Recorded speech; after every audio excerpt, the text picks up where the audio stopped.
You think those folks happen to have the Spurs back in San Antonio? Spurs, a winner over the Detroit Pistons. They bust out the brooms on the Eastern Conference leaders, 121-106 as we welcome you courtside into the Frost Bank Center. Nate Ryan here standing by. This was a wire-to-wire domination for the Spurs. Detroit never led in this game. The Spurs came out and made their first two shots, did not look back, closing things out down the stretch. Sean Elliott talked about how this crowd needed to be a factor. They certainly rose to the occasion. The Spurs 8-2 against the teams with the 5 teams with the best records in the NBA. Tonight's win inches the Spurs a little closer to OKC. Now sitting 3 even back, but those teams sitting there behind them. The Rockets coming here to the Frost Bank Center on Sunday night. The Los Angeles Clippers, you see, sitting at 9. They'll be here tomorrow night. Nuggets and Lakers currently in progress. Denver's going to be here next Thursday night. The start of a 6-game homestand for San Antonio. A good one. Sean Elliott, Jacob Toby. Sean, you talked about the key to the game, the fans needing to get involved. I think they understood the assignment tonight. Yeah, and our guys got the fans involved, and that's what was important. They came out with a physical presence. They made themselves known and heard early on, jumping out to that lead early, making big plays, got the fans excited, and the fans were buzzing the entire game. And then come the fourth quarter, they really did a great job just booing our guys with their energy. And you saw a lot of plays where our guys were getting back on defense, blocking shots. Keldon's diving over the scorer's table. A lot of that is a byproduct of playing at home, feeling the energy from the home crowd, and our guys just playing with a lot of hype, a lot of energy. Detroit basketball, there was none of that tonight. The Spurs really had a wire-to-wire win, their second straight wire-to-wire win, first time that's happened since February of 2022, and we could tell early on, Victor came out, hit that big, deep three on the right wing to start us off, and then De'Aaron came out with the speed. He was faster than anybody tonight. Those two guys really set the tone. Yeah, well, one had 24, Victor had 24 in the first half. De'Aaron Fox had 22, and Victor didn't matter the physical presence. He was able to meet the challenge. De'Aaron Fox was shifty and clever. When Victor starts making 3 balls, dragging those bigs away from the basket, you know he's poised for a big night. De'Aaron Fox did everything. Shifty, clever in the open court. Oh, that was a masterpiece there. You can hear the crowd there, and they're definitely in it. How about De'Aaron Fox getting tricky, pushing the ball through 2 defenders for that layup at the rim? Just a magnificent effort. I mean, you're talking about the best team record-wise in the Eastern Conference, and maybe the best team that I've seen this year from the East. Cleveland beat us both times. I didn't like the way we played in Cleveland, but they beat us here as well, so throw them in that mix as well. But they made some changes. This Detroit Pistons ball club, they're legitimate. They could easily come out of the Eastern Conference if they play well, and our guys handled them twice. You mentioned Keldon diving into the front row for a ball.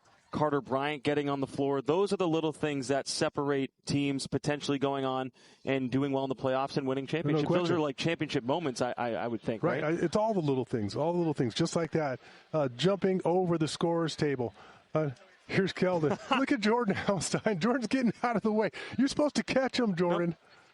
That's Tracy on the right trying to catch him as well. Yeah, I mean, he's just out there wrecking dishes and knocking over drinks. I mean, but look, everybody thrives off of that. Then the bench goes crazy. The fans love to see that type of action.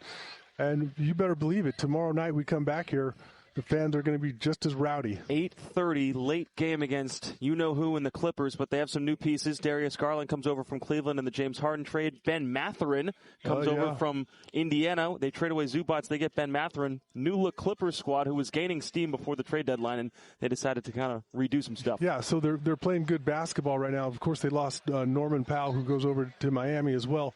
But to me, one of the keys to their team for a while was Zubac. They don't have him anymore.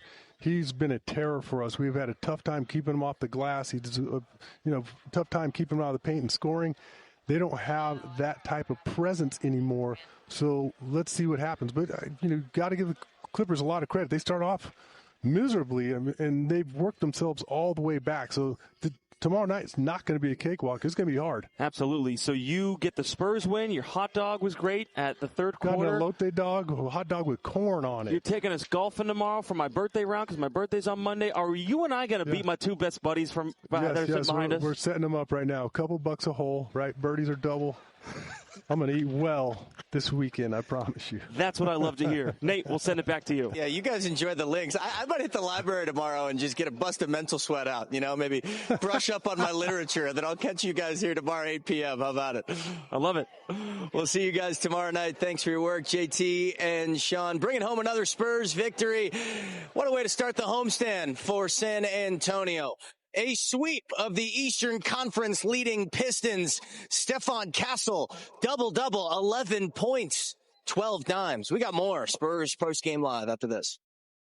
Home crowd returning from the rodeo road trip with another win, knocking off the Detroit Pistons. Spurs now 19-4 against the Eastern Conference. Just as impressive as some of the top teams in the association. With the win tonight, the Spurs now have the best record against the current top 5 in the NBA. They move one spot above Detroit, obviously, who they knocked off tonight. They've got that great record against Oklahoma City. 8-2. You see, Sean Elliott talked about you want to be the best against the best. Spurs are going to welcome in the Boston Celtics next Tuesday night. It looks like Jason Tatum might be available for that one. Rumor has it that JT is planning a return from an Achilles injury. Just goes to show you how desperate these teams are now as we get closer to the postseason. Tonight, 55% of the scoring handled by the dynamic duo, De'Aaron Fox and Victor Wembanyama. Let's hear from the reigning Western Conference Coach of the Month, Mitch Johnson, at the podium. I know coaches always look for something, but wire-to-wire win against a quality opponent. Was this one game where you can say you're really pleased with how everything went? Very pleased with the just level of contact we played with. They initiate so much and even dictate. To be able to match that and try to impose your will back while still playing your brand of basketball is very difficult, and I thought we did a really good job of that. How do you feel about the killer instinct on the stretch, especially after that third quarter where you guys struggled to score a little bit? Yeah, and they get a lot of credit for that. They did a great job. I thought we missed some shots, and the NBA game's a long game. Our job as the coaches is to be maniacal and want it to be perfect 48 minutes, and it typically is not ever. But very happy with, everybody that played a part tonight. I thought we did a really good job of staying with it and understanding that if we're about the right things and putting our energy in the right spots over time, even in some of the dry spells, it would turn for us. Speaking of the maniacal coaching, you seem to be getting a little bit, into it, animated. Did this feel, bigger than just one of 82 for you and the guys? I don't think it feels bigger. I think every game is a big game. I think there's just some things now being 60 some odd games into it that it's hard for me or the coaching staff to continue to preach urgency and competitiveness. And I think sometimes it may I may show with not trying, but I'm definitely trying to at least support them and follow them in what we're asking and demanding of them. There's some games where De'Aaron starts, I don't know what the phrase is, but he tries to get other guys involved. Other guys are initiating the offense, and then there's games like tonight where he's very aggressive looking for his own shot. What goes into both of those approaches from him? It's been a balance he's done all year. He's capable of doing either all the time. And I think we have a lot of guys that are looking to be aggressive early on. And so I think he's done a great job of feeling his way through that. I also think there are certain games where we will need him to do things like tonight. I mean this in a compliment. We have some very dynamic players that are still figuring out what weapons to use, when to use, and how to utilize them. And I think he's the one guy on our team who's done it at an all-star level and knows exactly how he's going to operate in each situation. Doesn't mean one result will happen this way or that way, but there is a calming effect when you have a player, especially with the basketball in his hands, that knows exactly what he's going to do regardless of any circumstance or situation. It's a similar question with Victor. There's games like the other night where he gets off 5 shots and the offense is fine. You guys roll. And there's games like tonight where he gets off 22. What is that dichotomy like? He was in the game from the get-go.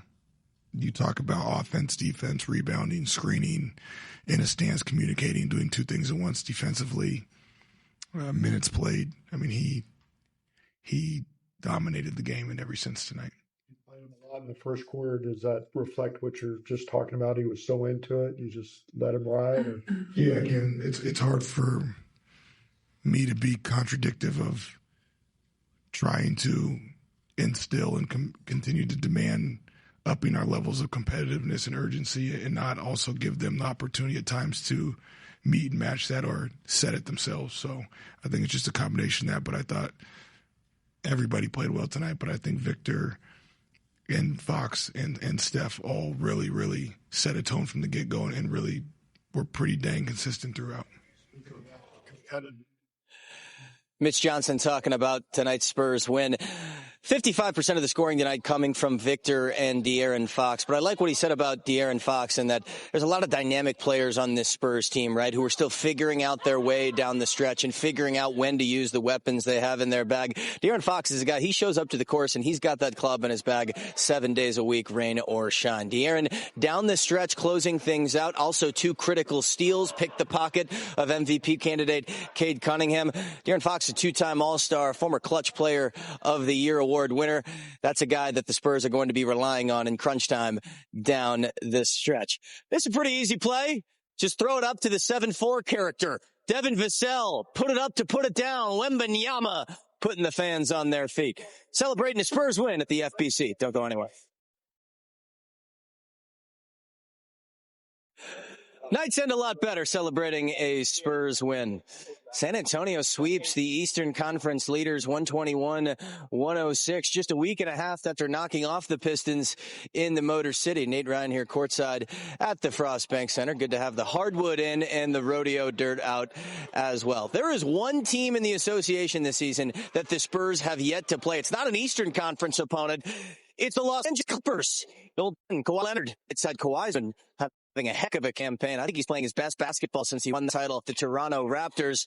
We get back at the Frost Bank Center tomorrow. Your local flavor starts at 8 p.m. on FanDuel Sports Network. Sean Elliott and myself taking you up to tip-off. Then the handoff to Jacob Toby, voice of the San Antonio Spurs. That's going to be a fun one. Los Angeles has been playing strong basketball. Remember, they got Darius Garland, who they're bringing off the bench. Ben Mathurin in from the Indiana Pacers. Clips currently sitting in the 9 spot in the Western Conference, right, hovering right around that play-in tournament. But tonight, it's knocking off an East foe. Yeah, 19-4 against the Eastern Conference. Victor Wembanyama and De'Aaron Fox doing most of the heavy lifting, 55% of the scoring, but getting done with a little help from their friends. Some folks getting a little up close and personal with Keldon Johnson. This team wants to win. You don't think so? Check the hustle. Spurs win and their return home.